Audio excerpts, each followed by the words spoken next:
भूतिया हवेली। आज ईशान बहुत खुश था और साथ ही एक्साइटेड भी था। आखिरकार उसका सपना पूरा जो होने जा रहा था। प्रिंसिपल मैडम ने उसे खुद अपने कमरे में बुलाकर वेब सीरीज बनाने के लिए ग्रीन सिग्नल जो दिया था, और ईशान ने तो अपनी वेब सीरीज की तैयारी 2 साल पहले से ही कर रखी थी। वेब सीरीज की कहानी, हीरो, हीरोइन और यहाँ तक कि कैमरामैन सब कुछ रेडी था। बस जरूरत थी तो एक हॉरर लोकेशन की, क्योंकि उसकी वेब सीरीज एक हॉरर स्टोरी थी। झुनझुनवाला कॉलेज की सीढ़ियां उतरते उतरते ईशान ने अपने मामा को फोन लगाया। हेलो मामा जी, आज मैं बहुत खुश हूँ। फाइनली वेब सीरीज बनाने का प्रोजेक्ट मुझे मिल ही गया है। अरे वाह बेटा, बढ़िया है। लेकिन एक प्रॉब्लम है, मुझे यहाँ कोई लोकेशन नहीं मिल रहा है। कैसा लोकेशन चाहिए बेटा तुम्हें? मुझे हॉरर लोकेशन चाहिए। वो अपने गांव के बाहर वाली पुरानी हवेली है ना, वैसा लोकेशन चाहिए। ईशान, तुम पागल हो गए हो क्या? उस हवेली का नाम भी मत लो। वो हवेली मनहूस है, भूतिया है। अरे मामा जी, मैं यही तो बताना चाहता हूँ कि ये भूत प्रेत कुछ नहीं होता, ये एक वहम है। नहीं बेटा, वहाँ जाने में खतरा है। अरे मामा जी, आप सिर्फ मुझे उस हवेली में एक बार जाने की परमिशन दिला दीजिए। अगर मुझे वहाँ खतरा महसूस हुआ तो मैं आइडिया ड्रॉप कर दूंगा। बहुत मनाने के बाद मामा जी ईशान को केवल दिन में हवेली में जाने की परमिशन दिला देते हैं, और आखिरकार ईशान अपनी पूरी कास्ट एंड क्रू के साथ रायपुर पहुंच जाता है। देखो ईशान, तुम्हें जितनी भी शूटिंग करनी है वो दिन में कर लेना। दिन ढलते ही उस हवेली से निकल आओ। जी मामा जी। ईशान अपनी पूरी टीम के साथ हवेली जाने के लिए निकलता है। कुछ देर बाद एक सुनसान जंगल के बीच बनी पुरानी सी हवेली के सामने वो पहुंच जाता है। Wow Ishan, what a location. Ishan, location एक नंबर है। अरे लेकिन तुमने मामा जी से झूठ क्यों बोला? हम तो अपनी शूटिंग रात में ही करने वाले हैं ना। मामा जी से झूठ नहीं बोलता तो वो मुझे इस भूतिया हवेली में कभी आने देते क्या? क्या सच में ये हवेली भूतिया है? पता नहीं यार, लेकिन बचपन में हमें इस हवेली की रानी रूपमती की कहानी सुनकर डराया जाता था। कहा जाता था कि इस हवेली में रानी रूपमती का भूत घूमता है, लेकिन मैंने तो यहाँ कोई भूत नहीं देखा अब तक। शायद आज हमें रानी का भूत दर्शन दे दे। ईशान की बात सुनकर सभी हंसने लगते हैं और हवेली के अंदर चले जाते हैं। हवेली बाहर से जितनी खंडहर जैसी नजर आती है, अंदर से उतनी ही खूबसूरत होती है। हवेली की खूबसूरती देखकर सभी के होश उड़ जाते हैं। वाओ, कितना सुंदर झूमर है, और यहाँ का फर्नीचर कितना रॉयल है। मुझे तो लग रहा है कि मैं हमेशा के लिए यहीं पर रहूं। देखो मिशा, कहीं रानी के भूत ने तुम्हारी बात सुन ली ना तो तुम भी भूत बन जाओगी। ओह नो वे, मैं किसी से नहीं डरती। इतने में मीशा को पर्दे के पीछे कुछ हलचल नजर आती है। उसे लगता है कि पर्दे के पीछे कोई है जो उसे घूर रहा है। कौन है वहाँ? कौन है? बाहर आओ। अरे मिशा, क्या हो गया? तुम तो अभी से डरने लगी। कौन नजर आया? रानी रूपमती का भूत क्या? सभी लोग मीशा का मजाक उड़ाते हैं और सीढ़ियां चढ़कर ऊपर की तरफ आते हैं, जहां उन्हें रानी रूपमती की एक बड़ी सी तस्वीर नजर आती है। हे मिशा, देखो, तुम्हें कुछ ऐसा गेटअप करना है। ऐसा? लेकिन मेरे पास ऐसे कॉस्ट्यूम नहीं है। Still I will try. हवेली में घूमते घूमते शाम हो जाती है। ईशान अपनी टीम के साथ सेटअप लगाने में बिजी हो जाता है।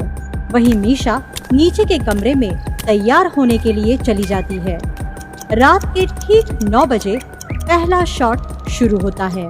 So Misha, ready? Yes, take. Okay, action. जैसे ही ईशान एक्शन कहता है, कुणाल कैमरा देखकर चीखने लगता है। निशा, ये क्या हुआ तुम्हें? ऐसे क्यों नजर आ रही हो तुम? कुणाल, क्या हुआ? ईशान, यहाँ देखो। ईशान फौरन कैमरे की स्क्रीन चेक करता है तो उसके मुंह से भी चीख निकलती है। निशा! गाइस, क्या हुआ? ऐसे क्यों चीख रहे हो तुम लोग? मेरा मेकअप ठीक नहीं हुआ क्या? निशा फौरन आईने में अपने आप को देखती है तो उसके मुंह से भी चीख निकल आती है। क्योंकि उसकी शक्ल बदल चुकी होती है। उसकी शक्ल रानी रूपमती की तरह बन जाती है। ईशान, कुणाल, राज कुछ समझ नहीं पाते। कौन हो तुम और क्या चाहिए तुम्हें? मीशा, यहाँ आओ। मीशा कहीं नहीं जाएगी। वो अब हमेशा के लिए मेरे साथ मेरी इस हवेली में रहेगी, मेरे साथ चुड़ैल बनकर। अब हवेली का माहौल पूरी तरह से बदल जाता है। रात के अंधेरे में वहां की लाइट चली जाती है, लेकिन झूमर के सैकड़ों दिए जल जाते हैं। उस रोशनी में मीशा पूरी तरह से रानी रूपमती बन जाती है और जोर जोर से करहाने लगती है। इधर ईशान और उसके दोस्त डर के मारे हवेली से भागने की कोशिश तो करते हैं, लेकिन चुड़ैल सभी दरवाजे बंद कर देती है। यहाँ आते तो हैं अपनी मर्जी से, लेकिन जाएंगे मेरी मर्जी से। मैं रानी रूपमती इस हवेली की मालकिन। ये हवेली मेरी है और मेरी ही रहेगी। चुड़ैल बन चुकी मीशा अब अपनी गर्दन उल्टी घुमाती है और चमगादड़ की तरह झूमर पर लटक जाती है और जोर जोर से हंसने लगती है। ईशान, कुछ करो, मीशा को बचा लो, वरना वो चुड़ैल मीशा को मार डालेगी। ईशान, मुझे बचाओ। ईशान, तुम्हारी बात सुनकर हमें यहाँ आना ही नहीं चाहिए था। मुझे क्या पता था कि इस हवेली में सच में कोई चुड़ैल रहती है। मैं खुद यहाँ आकर फंस गया हूँ यार। और ईशान जोर जोर से रोने लगता है। उधर रात के 11 बजते देख मामा जी को ईशान की चिंता सताने लगती है। वो फौरन राय साहब को लेकर हवेली जाने का तय कर लेते हैं। कुछ घंटों में मामा जी राय साहब के साथ हवेली पहुंच जाते हैं। दरवाजा खोलते ही राय साहब की नजर झूमर पर चली जाती है। महेंद्र, आ गए तुम।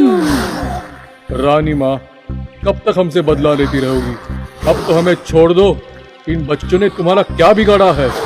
बिगाड़ा तो तुम्हारे पूर्वजों ने था मेरा, मुझे जिंदा जला दिया। क्या गलती थी मेरी?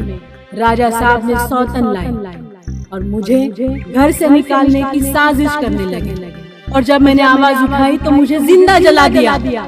मैं सबसे बदला लूंगी। लेकिन रानी माँ, सौतन से सही, लेकिन हम आपके भी बच्चे हैं ना? मैं किसी की माँ नहीं हूँ, मैं तो रानी रूपमती हूँ और आप चुड़ैल हूँ। मामा जी को देखकर ईशान के जान में जान आ जाती है। राय साहब अपने साथ पावन त्रिशूल को लेकर आते हैं। जैसे ही अपने जेब से वो छोटा सा त्रिशूल निकालते हैं, चुड़ैल जोर जोर से चीखने लगती है, करहाने लगती है और मीशा को झूमर से नीचे फेंक देती है। राय साहब फौरन आगे बढ़कर ईशान से कहते हैं, ईशान, ये त्रिशूल अपनी दोस्त के माथे पर लगा दो। ईशान राय साहब के कहे मुताबिक फौरन मीशा के माथे पर वो त्रिशूल लगा देता है। जैसे ही मीशा के माथे पर त्रिशूल का पावन स्पर्श होता है, ऊपर बैठी चुड़ैल धड़ाम से जमीन पर गिर जाती है और वहीं भस्म होती है। मीशा को काफी चोटें आती हैं। ईशान मीशा को संभालता है। किसी तरह से सभी लोग जान बचाकर उस हवेली से निकल जाते हैं और फिर एक बार उस भूतिया हवेली के दरवाजे बंद हो जाते हैं, हमेशा के लिए।